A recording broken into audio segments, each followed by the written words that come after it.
The Israelis cannot hit Iran alone, period. Anybody who tries to expose the reality of the crimes by the Israelis will attack. See, if they were not European, it wouldn't be warning shots. It would be shot to the head. In the Egyptians and the Israelis and the Americans, they all want to basically, smash Hamas. Netanyahu does not want even any governance in Gaza. They want Israel to take over Gaza.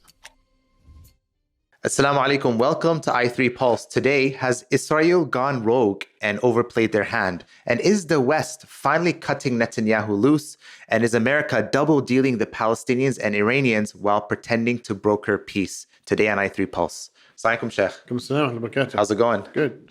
So, Sheikh, we saw the new news, right? Canada, UK, and France, right? They're speaking up against Israel. UK is threatening to pause their free trade agreement with Israel. Why now? And what is this? Why are they doing it? What's the levers they can pull? No. There's nothing new. They've been threatening. Maybe it's a little bit more now, more in the news. We need to be careful when we understand politics because the news ups certain things in certain times, even though it's been happening. So there's been always basically talks about like we're gonna threaten this and we're gonna blah blah boycott that. All this is for public consumption for their own citizens. There are lots of people in the West, which is very. I'm happy to see that there's lots of humanitarian, hearts that basically are seeing the genocide and saying no. So definitely, there's nothing coming up, and at least there's no signs. Let's say that, if it happens, it happens, but this is not a sign for it. And there's a lot of articles now talking about Israel being isolated. For example, Trump didn't visit Israel on his Middle Eastern trip. And then JD Vance, just a couple of days ago, canceled his trip to Israel. And there was a senior U.S. official told Axios, they said that JD Vance made this decision because he didn't want his trip to suggest that they endorse the Israeli decision to launch a massive operation. So for now, all what I see is that basically the Americans and both the president and the vice president trying to isolate themselves and the American government from the atrocities that the Netanyahu government is doing. And by doing that, is allowing it, really. At the end of the day, what we've seen, if Trump doesn't want it to happen, he'll call Netanyahu and says, stop. He can do the same thing. Why did it work basically when he started, right? Like when he came in, he stopped everything. It seems it's a media stunt, really, for Trump. Right now, the killing is continuing, and it's the pressure is on. The humanitarian aid is not coming in. So nothing changed in Gaza. Gaza, it seems even the Americans are okay with it being obliterated, and they're discussing about basically displacement of the Palestinian people in Gaza to Libya. So now this is a real talk now from Trump. Let's see, how true it is. True it is. Yeah, and before we jump to Libya, this is a really interesting point. Israel has been, recently doing things that we haven't seen them do maybe recently. And there's a video where the IDF fired warning shots. So we're going to show this video.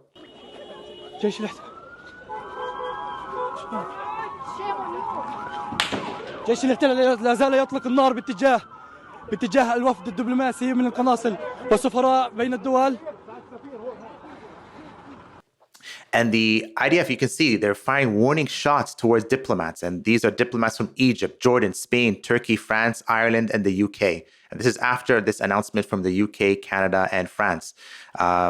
Is Israel finally overplaying their hand? No, no, not really, because they've done it all the time. Like the Israelis always have attacked any European or North American, Western, let's say, peace activist, humanitarian activist, human rights activist.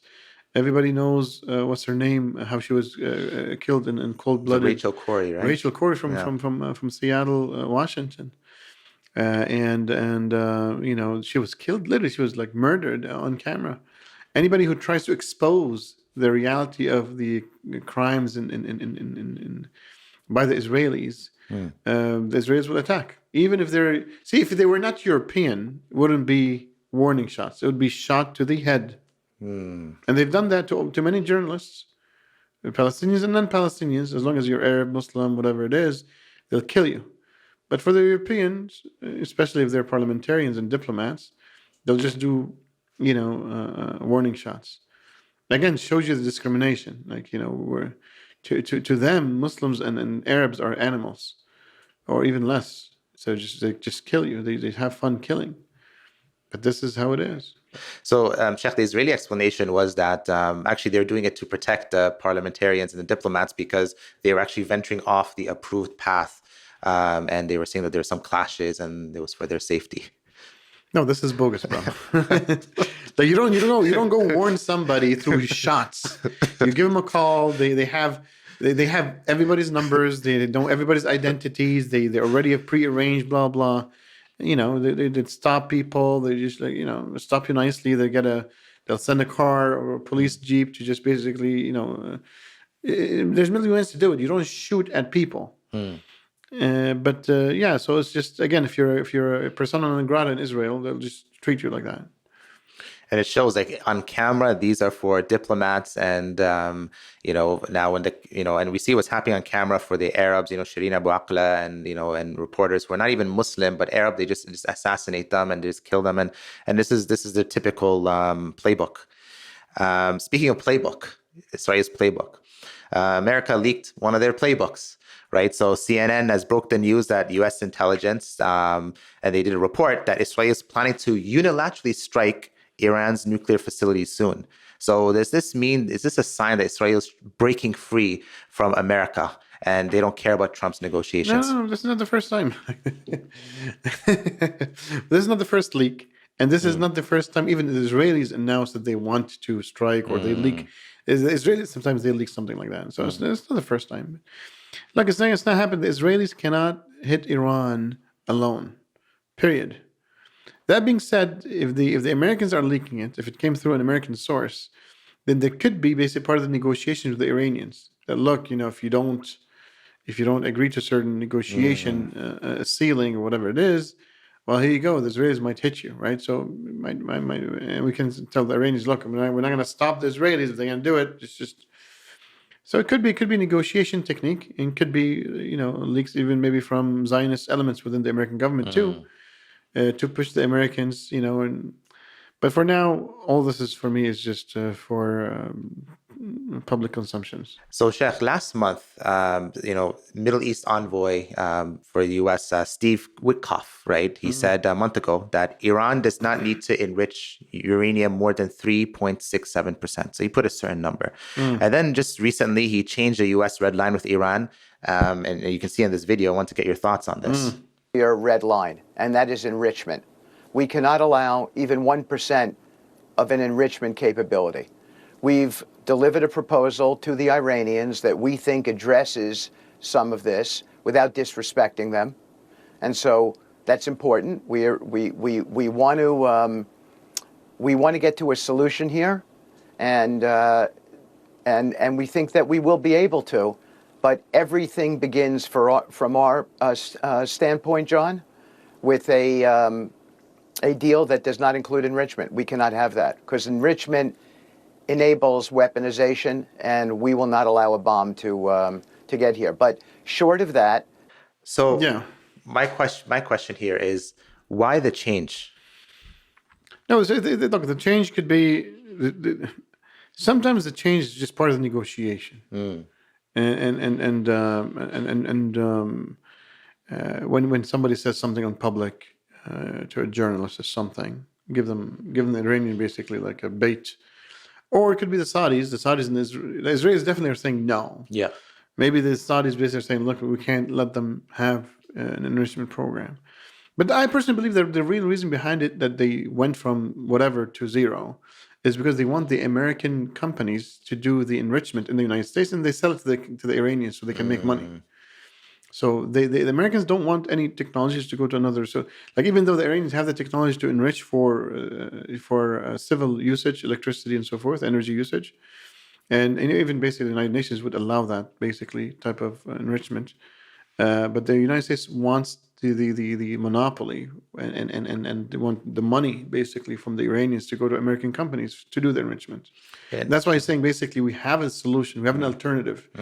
If you're going to tell them, look, you cannot enrich uranium for electricity usage, for energy usage, you can't do that. It's just like, it's supposed to be a form of clean energy, right? So what do you have to give an alternative? What's the alternative? Well, come buy from us. Because don't forget, right now, what's the biggest concern for Trump? The economy. They weaken the Chinese economy and strengthen the American economy. This is the summary of the Trump administration for this next 4 years. Now, does this tie into the civilian nuclear program, nuclear energy program that the U.S. Secretary of Energy announced along with Saudi Arabia, that they're planning to start something with the Saudis? Same thing. Yeah. They'll sell more for the Saudis, right? So, but the enrichment will stay in the United States. Now, what's the risks to Iran? Like, because Khamenei replied, and he seemed pretty agitated on Twitter, and he said that for the Americans to say, we'll put the tweet up, we won't allow Iran to enrich uranium is utter nonsense. We aren't waiting for anyone's permission. We have certain policies, and we'll pursue them. So, does this mean a breakdown in negotiations, or and if not, what are the risks if the U.S. does not allow enrichment for Iran? Like, is Iran more vulnerable because now they don't have control over civilian nuclear program? Yeah, definitely. Like anybody who doesn't create things indigenously, they like if the Americans decide to stop, cut them out. Yeah, so you can't. Your dependency. There's dependency. Dependency means weakness. But is negotiation? Why did Khamenei basically kind of say that? Public consumption. Like he needs to always basically seem as if he's the defiant against the great Satan and so forth. And the Iranians are actually not. The Iranians are actually dealing with the United States since the Khomeiни's time, and they continue to do so. They don't have a project. Like there's this Chinese analyst basically says, look, smaller nations in this day and age cannot rise to become great powers. I agree. Because they're small in population, they're behind in technology, and they have limited resources.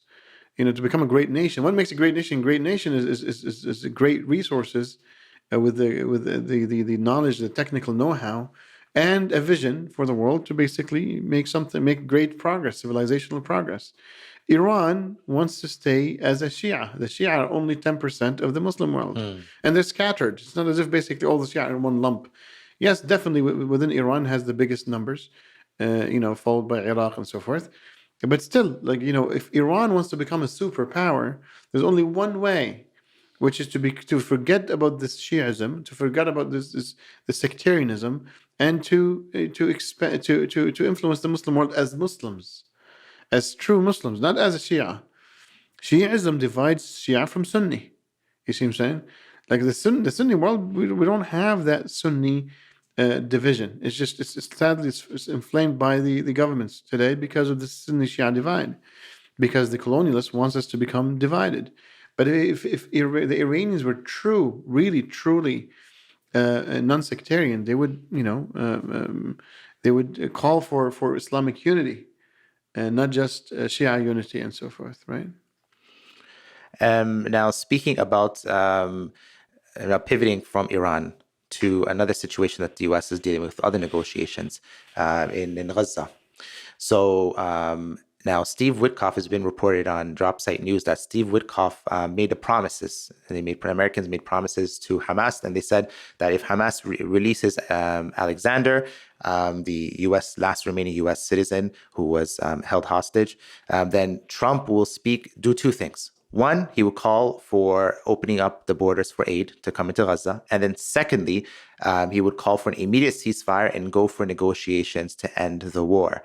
Now, have the Palestinians been played? Is this a game? Is the U.S. on Israel's side? Or is the U.S. going to fulfill these two conditions? Look, let me tell you something. We always talk about the disagreement, at least in Pulse, the disagreement between Netanyahu and Trump, or the U.S. administration with the Israeli administration. Yeah. Let's talk about where they agree. They agree that Hamas should not have a role. They agree that Gaza should be governed by a secular, Western, leaning organization like Fatah and the PLO. This is where they agree. They disagree on how. Netanyahu does not want even any governance in Gaza. They want to take over Gaza. They want Israel to take over Gaza. The Americans, at one point in time, might be okay with it if they keep pushing enough, and that's the strategy for Netanyahu. They're like, look, if you want Gaza, you just need to keep pushing enough, until the Americans basically take it. You know what I'm saying? So, and that's why the discussion about Libya is very important to see. Is there American change on that, right? because Egypt is not going to allow that to happen. It's a security matter from their perspective. The Americans want to secure the Egyptian regime, and they know if they move 2 million Palestinians into Egypt, it'll be a big disaster. But Libya is a good choice. What makes Libya a good choice in this scenario? Well, because it's already a country in mess, and it's a big geography with little population. Yeah, so it's not a pillar. The most important thing about Libya, it's not a pillar within the architecture of the region. It's already a failed state. Yeah. So you see what I'm saying? Now, how likely is this Libya plan to be, implemented? Is it just talk? Because I remember last time when we spoke about Trump saying that we're going to move the Palestinians into Egypt or to Jordan, that this was more like, just statements or pressure tactics. But now, is this a shock doctrine or is it actual? Could be real. Well, with Trump, you never know, right? Like some stuff that he says, basically, he really wants to make it happen. Some stuff he says it just for exaggeration, to stir the pot, and to create the discussion and the need and the urgency for solutions. So we'll see. It's just I don't want to say it's not real. Maybe it is. Maybe the Netanyahu government pushed enough for the Americans to say, look, let's just. But see, there's another thing that makes me skeptical about the plan, is that the American position says, look, we are against forced immigration of Gaza. They're okay if basically they make a deal with the Libyans, and they allow the Gazans to travel to Libya and to become citizens there. Those who want to leave. Yeah, voluntarily. Yeah.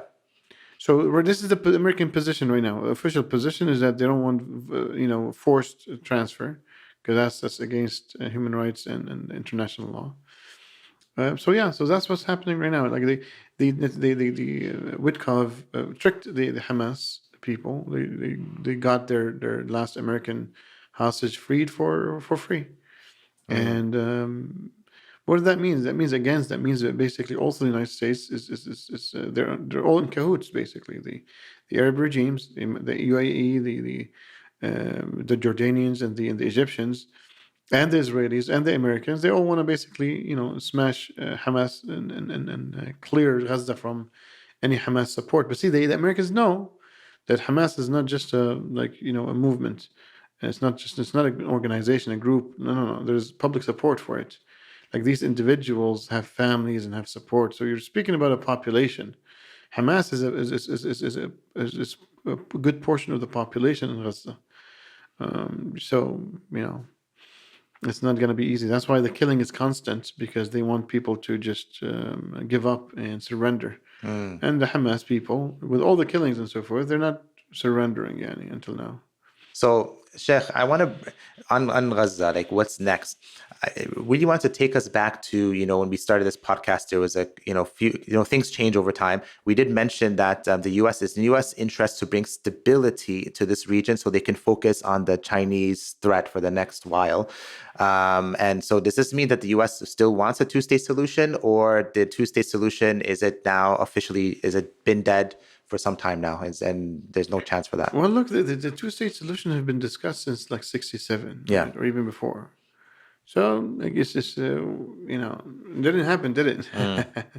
So there's no reason for us to be very sure that it is, or the Americans really want it. But what we said before, and we're going to repeat, is that the Americans want this area in the Middle East to be stable for economic purposes. And maybe things change. Like if the economic objectives change, the need for a stable, let's say, Levant is also changes. But what we were seeing on the Syrian side of the story is that the Americans want things to be,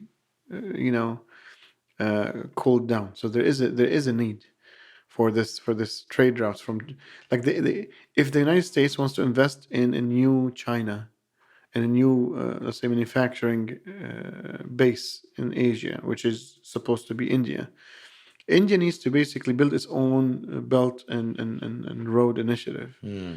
And that's why that Belt and Road Initiative is supposed to be through the Gulf, through the Arabian Peninsula, going up through the Levant, through the Mediterranean, or Turkey to Europe, right?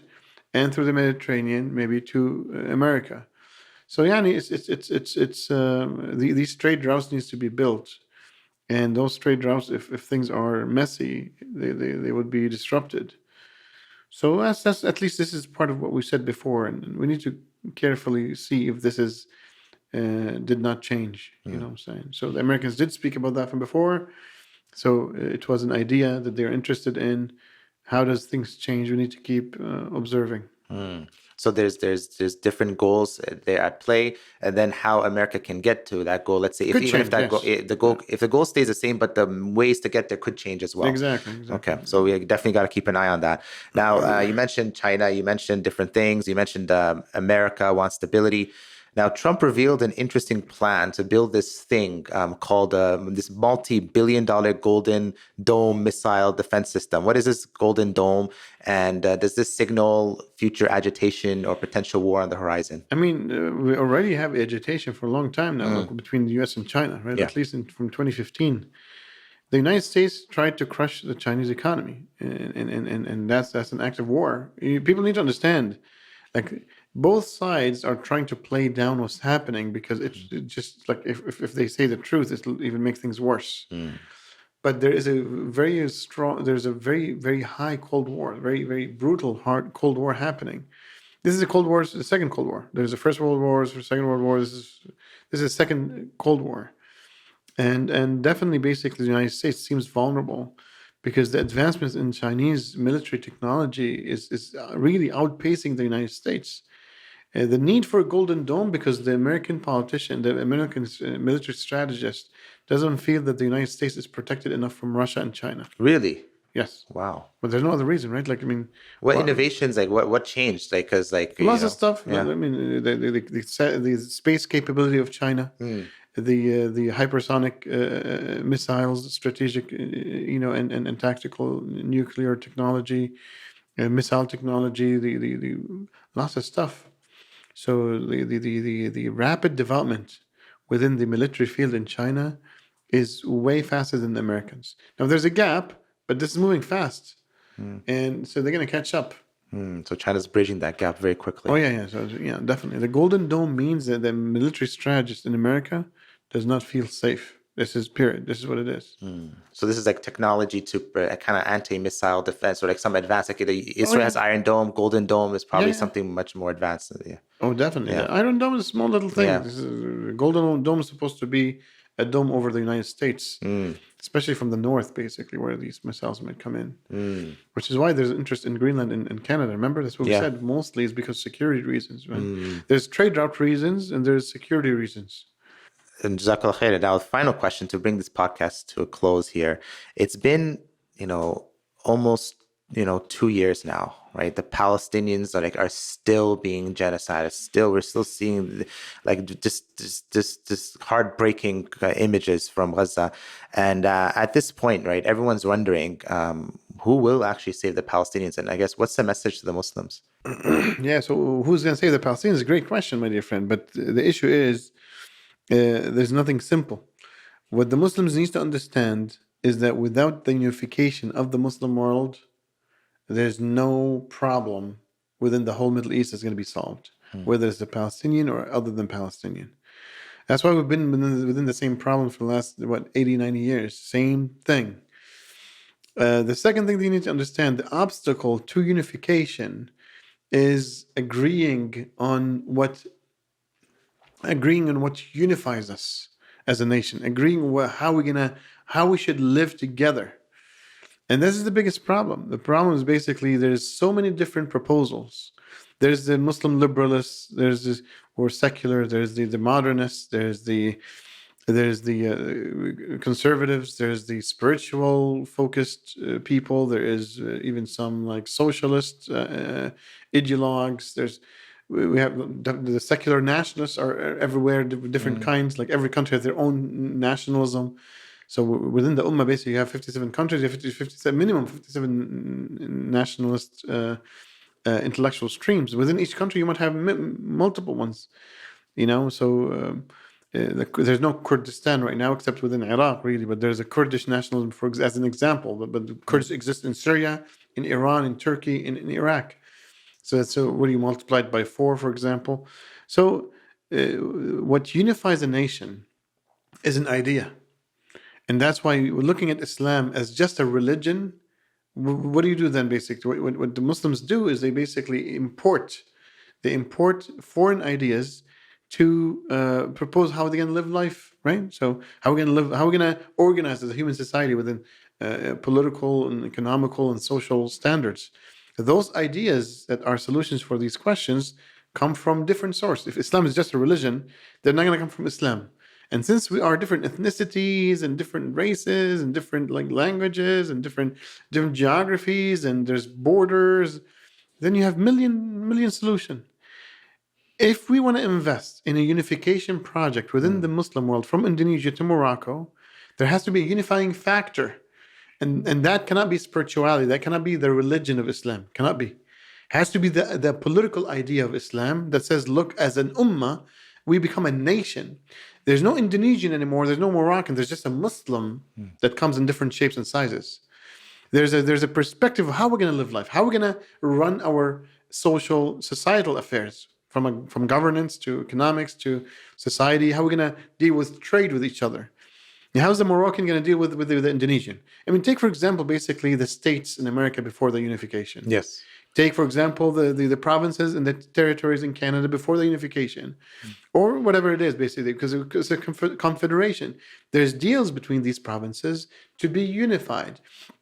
Take, for example, the European Union, right? Like these countries are still countries. It's just a union, artificial union, but they still have deals. They're like, look, in economics, we're going to deal with each other based upon this framework. In terms of politics and citizenship and immigration, so political stuff, we're going to deal this way. So they create frameworks. So for us as Muslims, we have 57 countries. If you want to unify them, they need to agree on how they're going to live together, how they're going to trade together, how they're going to govern, either separately or together. If they want to keep, some borders which is not Islamic in the first place, but there could be at least some. We want people to start thinking about unification and move towards it. Okay, let's say for example, keeping national borders is not Islamic, right?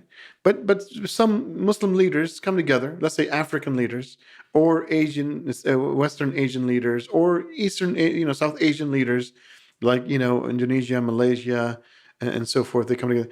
If they want to create, let's say, an economic pact, would we be for it or not? Here at Pulse, myself, yes, 100%. Is that the right Islamic thing to do? Well, Islam demands more, but this is closer to it. Okay, we're not pushing for that. We're pushing for the full package. But if we get some, we're going to praise it, and we're going to continue to call for more unification. So the idea is people need to understand that Islam as a religion does not lead to unification because it's a spiritual, personal thing. So the key, I'm trying to answer your question. The solution is unification, and the key to unification is to start thinking based upon a national gathering, or even international gathering, within the Muslim world, that leads to agreement of how to live together and to unify together on all aspects of society from a socioeconomic and political perspectives. This is what leads to unification. People could be Muslims anywhere on planet Earth. It doesn't lead to unification. You just say, "Oh, this guy is like me. He's a Muslim." That's all. There's no unification happens. Unification is the result. Again, sorry, I'm repeating myself, but unification is the result of nations, and the leaders of nations agreeing that we want to live together, or cooperate and collaborate as nations together, or even unify fully together under this framework of standards. Okay? We're saying the only thing that is capable to do that within the Muslim world is Islam, but as a political idea and not just a spiritual faith. You see what I'm saying? Spiritual faith is for individuals, it's not for nations. Spiritual, even in Islam, subhanAllah, we say, La ikraha fi din, there's no compulsion in religion. Religion, there's no compulsion. Everybody, even the Christians, you want to say Christians, Jews, you want to say Jews, Hindus, you want to say Hindus. That's your right from an Islamic perspective. The Islamic political idea allows the freedom of religious, adoption of people's beliefs, right? So, freedom of religion is a right that people have from an Islamic perspective. You see what I'm saying? So, Sheikh, these are amazing ideas, and I'm sure the viewers and I'm getting excited by this. But like, what can we do practically to help advance this national vision for the Ummah and unification of the Muslim Ummah? Well, yeah, well, the I3 initiative is all about desecularization. What's keeping us away from this key, right? Which is discussing our affairs as a nation, is because we only see Islam as religious, as a religion. So we have secularized Islam for the last 100 years due to colonialization and the cultural invasion of the Muslim world. Islam became just a religion. Islam is not a religion. It has a religion inside it. As part of its package, it has a religion. It's not a religion. Okay? It's a political philosophy. So it's an ideology, right? It's a political system that has a religion within it. So to desecularize the Muslim mind becomes the biggest imperative in helping the Ummah unify, right? It is a prerequisite. Maybe it's a prerequisite to the prerequisite. That's all it is. And that's why today we're focused on this prerequisite to the prerequisite, which is desecularization. And the I3 initiative is leading within this whole Ummah, inshallah ta'ala, a desecularization movement. And that's why if you want to help, and anybody of our viewers want to help, well, help us by starting to create a conversation within your social circle about desecularization. And if you need training, you can come and take our Muslim Blueprint program, which we offer every 6 weeks, inshallah ta'ala. You can go to the website of the i3institute.ca and register. But this is what it is. Like, if we want unification of this ummah, we need to have a discussion based upon the political idea of Islam. And for us to do that, we need to desecularize the Muslim mind. So what I'm trying to say, unification is the solution, and the prerequisite of the prerequisite is desecularizing the Muslim mind. Jazakumullah khairan, Sheikh. Always get inspired because it's not, we're not here to just speak slogans, right? We're here to speak practical things that people can do, people at home can do, you can all do together. So inshallah ta'ala, make sure to like, comment, share, subscribe. We know you're watching. And as well, we're going to be talking more about other initiatives that are coming around the corner. So stay tuned and keep following us, inshallah ta'ala. And we'll see you on the next episode of I3 Pulse. Assalamu alaikum. Come السلام. بارك الله فيكم.